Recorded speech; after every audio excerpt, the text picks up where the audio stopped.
મારે આપ સૌને એ કહેવું છે કે હવે હું માણસ છું, તો માણસ માત્ર ભૂલને પાત્ર. હું પરસોત્તમ રૂપાલા ભારતીય જનતા પાર્ટીનો કાર્યકર્તા અને જાહેર જીવનનો એક કાર્યકર્તા તરીકે ક્ષત્રિય સમાજના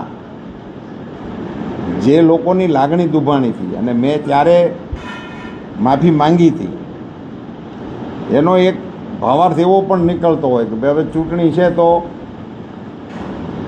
ફરજિયાત છે કે આવું કંઈક કરીને એમાંથી રસ્તો કાઢવા માટેનો પ્રયાસ કરે, ને એ પણ સ્વાભાવિક છે. આજે હું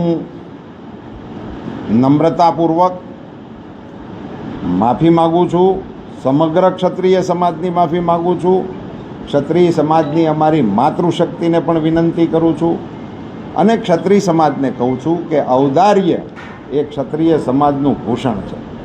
હવે આજે રાજનીતિ પ્રેરિત આ મારું નિવેદન નથી.